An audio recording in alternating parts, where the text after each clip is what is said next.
आज हम आपको बताएंगे विवाह विवाह के उद्देश्य और विवाह के प्रकार। तो सबसे पहले आइए जानते हैं कि विवाह क्या है।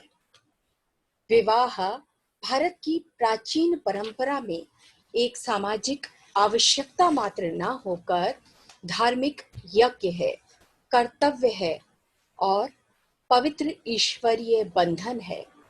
विवाह संस्कार द्वारा परिणीत स्त्री पुरुष में शरीर के साथ ही मन और प्राण का भी संबंध होता है, ऐसा विश्वास है। मनुष्य स्वाभाविक रूप से एक सामाजिक प्राणी है, इसलिए वह एकाकी नहीं रह पाता। जीवन को सुंदर, आनंदमय और कल्याणप्रद बनाने के लिए एक जीवन साथी की आवश्यकता होती है और इसी कारण विवाह संस्था का जन्म हुआ। ऋग्वैदिक युग में विवाह एक सुव्यवस्थित प्रथा के रूप में दृष्टिगोचर होता है। ऋग्वेद में एक पृथक विवाह सूक्त ही है। वैदिक विचारधारा के अनुसार गृहस्थ जीवन में प्रवेश करके देवताओं की प्रसन्नता के लिए यज्ञ संपादन और सुयोग्य संतानोत्पत्ति ही विवाह का प्रमुख उद्देश्य था। विवाह संस्कार के प्रमुख उद्देश्य इस प्रकार हैं: धर्म पालन, प्रजोतपत्ति, रति सुख। तो सबसे पहले हम जानते हैं कि धर्म पालन क्या है। विवाह का सर्वोपरि उद्देश्य धर्म पालन रहा है। इसी कारण पत्नी को सहधर्मिणी कहते हैं। तैत्तिरीय ब्राह्मण और शतपथ ब्राह्मण में कहा गया है कि पत्नी विहीन व्यक्ति यज्ञ का अधिकारी नहीं है। दूसरा उद्देश्य है प्रजोतपत्ति। महाकवि कालिदास रघुवंश में लिखते हैं, प्रजायै गृहे मेधिनाम, अर्थात प्रजोतपत्ति विवाह का प्रमुख उद्देश्य है। मनुष्य में यह स्वाभाविक इच्छा पाई जाती है कि वह निरंतर वृद्धि को प्राप्त करे, निरंतर जीवित रह सके। मनुष्य संतान के माध्यम से ही अमरत्व प्राप्त करने का प्रयास करता है और पितृ ऋण से उऋण होने के लिए भी संतान को आवश्यक माना गया है। तीसरा उद्देश्य है रति सुख। जीवन को सहज सुंदर रूप देने के लिए मानव की स्वाभाविक व प्रबल काम वासना को संयमित करके मर्यादित करना विवाह का अंतिम प्रमुख उद्देश्य है। वर्तमान युग की परिवर्तित मानसिकता में इसने सर्वोपरि स्थान प्राप्त कर लिया है। वैवाहिक संबंधों में कटुता शीघ्र ही उत्पन्न हो जाती है और स्थिति विवाह विच्छेद तक पहुंच जाती है। ऋग्वैदिक युग में सामान्यतः पुरुष एक ही विवाह करते थे, परंतु राज परिवारों, धनिक वर्गों में बहुविवाह की प्रवृत्ति भी प्राप्त होती है। जैसे कि याज्ञवल्क्य ऋषि की दो पत्नियां थी, कात्यायनी और मैत्रेयी का वर्णन बृहदारण्यकोपनिषद में प्राप्त होता है। और बौद्ध काल में भी बहुविवाह की प्रथा प्रचलित थी। इसी प्रकार पुरुषों की तरह स्त्रियों के भी बहुविवाह के प्रमाण मिलते हैं। अथर्ववेद में सूर्य के अनेक पतियों का उल्लेख प्राप्त है।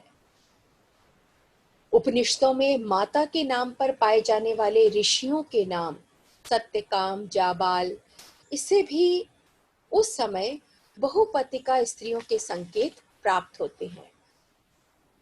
प्राचीन भारत में अंतरजातीय विवाह संबंध भी होते थे। इसके भी दो रूप प्राप्त होते हैं, अनुलोम विवाह और प्रतिलोम विवाह। उच्च वर्ण का पुरुष यदि निम्न वर्ण की कन्या से विवाह करे तो वह अनुलोम विवाह कहलाता था, और इसके विपरीत यदि निम्न वर्ण का पुरुष उच्च वर्ण की कन्या से विवाह करे तो वह प्रतिलोम विवाह कहलाता था। और जो प्रतिलोम विवाह था उसे धर्म विरुद्ध माना गया। फिर भी उस समय प्रतिलोम विवाह भी होते थे। अब हम आपको बताते हैं विवाह के कितने प्रकार थे। तो विवाह 8 प्रकार का बताया गया है, जिसमें से जो प्रारंभ के 4 प्रकार हैं वह श्रेष्ठ बताए गए हैं और बाद के निकृष्ट। तो प्रथम विवाह है ब्रह्म विवाह। यह सर्वोत्तम धर्म विहित प्रकार माना गया है। कन्या का पिता जब किसी विद्वान और सदाचारी वर्ग को स्वयं आमंत्रित करके वस्त्राभूषणों से सुसज्जित कन्या प्रदान करता है तो वह ब्रह्म विवाह है। विवाह की श्रेणी में प्रथम स्थान पर है ब्रह्म विवाह।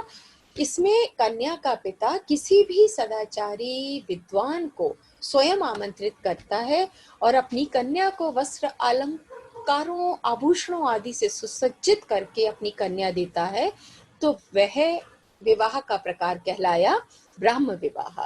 द्वितीय प्रकार है दैव विवाह। तो दैव विवाह जानते हैं कि किसे कहते हैं?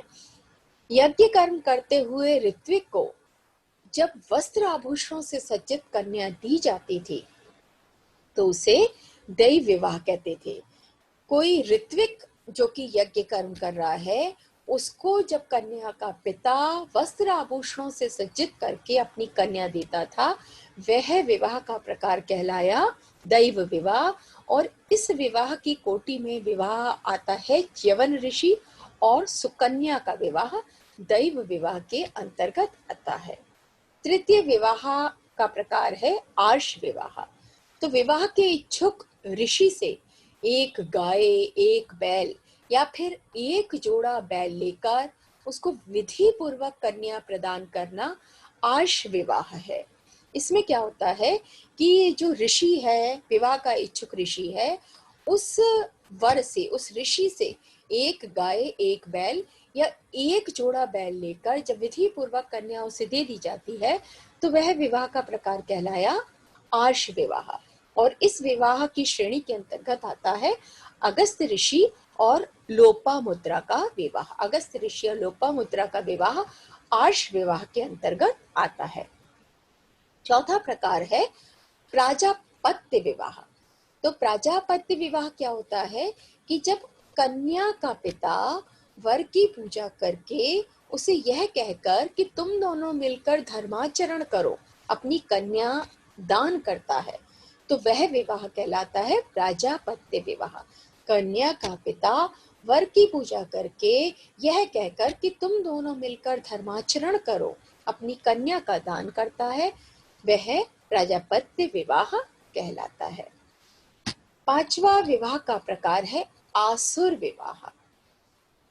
कन्या के माता पिता को वर अत्यधिक मात्रा में धन देकर जब विवाह करता है, वह विवाह आसुर विवाह कहलाता है। इसमें कन्या के माता पिता को वर स्वयं धन देकर विवाह करता है, वह आसुर विवाह कहलाता था और इसे वणिक प्रवृत्ति का द्योतक माना गया है। इसके अंतर्गत विवाह हुआ जैसे कि पांडु और माद्री का विवाह, दशरथ और केकई का विवाह। ऋषि वशिष्ठ ने इसे मानुष विवाह भी कहा है। निषादों द्वारा स्वीकृत यह क्रय विवाह। क्रय विवाह क्यों कहा गया? क्योंकि कन्या को क्या वर जो है वो कन्या के पिता को रुपए दे रहा है, तो एक तरीके से कन्या खरीद रहा है, इसलिए यह क्रय विवाह भारतीय समाज में सदैव ही प्रचलित रहा है। इसके पश्चात आता है गांधर्व विवाह। गांधर्व विवाह को वर्तमान रूप में हम प्रेम विवाह कह सकते हैं। इसमें कन्या और वर के पारस्परिक प्रेम के कारण दोनों का स्वेच्छा पूर्वक अपनी इच्छा से जो मिलन होता है वह गांधर्व विवाह कहलाता है। और इसके अंतर्गत दुष्यंत और शकुंतला का विवाह गांधर्व विवाह का ही एक उदाहरण है। वात्स्यायन ने अपने कामसूत्र में इसे आदर्श विवाह कहा है। इसमें कन्या और वर अपनी इच्छा से पारस्परिक प्रेम के कारण विवाह करते हैं। सातवां विवाह का प्रकार है राक्षस विवाह। इस विवाह में क्या होता है कि जब कन्या का बलपूर्वक अपहरण करके उसे पत्नी के रूप में स्वीकार कर लिया जाता है, वह राक्षस विवाह कहलाता है। कन्या का जबरदस्ती बलपूर्वक अपहरण किया और उसके बाद उसे पत्नी के रूप में स्वीकार कर लिया, तो वह राक्षस विवाह है। इसका उद्भव युद्ध से हुआ था, इसी कारण ऋषि वशिष्ठ ने इसे क्षात्र आचार कहा है। विद्वानों के अनुसार आधुनिक काल की बारात में उस मूलभूत युद्ध का अवशेष विद्यमान है। कन्या का बलपूर्वक हरण करने के बाद उसे विधि पूर्वक विवाह करना आवश्यक होता था। और आज भी बिहार का जो बिरहोले जगह है और गोंडो जनजाति, उसमें विवाह मंडप से भागने का अभिनय करती हुई वधू का पीछा वर करता है। तो यह कहलाया राक्षस विवाह। और इसके पश्चात अंतिम विवाह का प्रकार है पैशाच विवाह।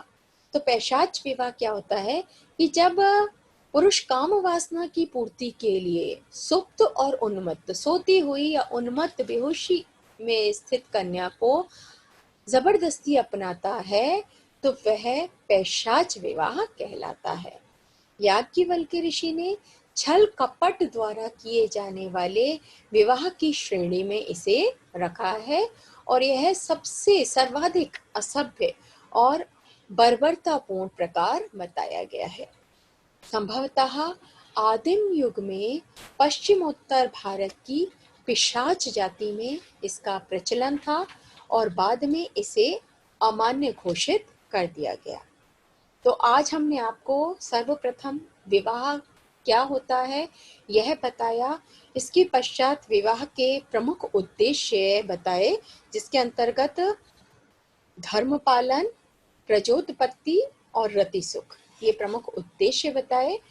फिर विवाह के 8 प्रकार बताए, जिसे मैं एक बार पुनः बताती हूँ। विवाह का प्रथम प्रकार था ब्राह्म विवाह, फिर देव विवाह, आर्ष विवाह, प्राजापत्य विवाह, आसुर विवाह, गांधर्व विवाह, राक्षस विवाह एवं पैशाच विवाह।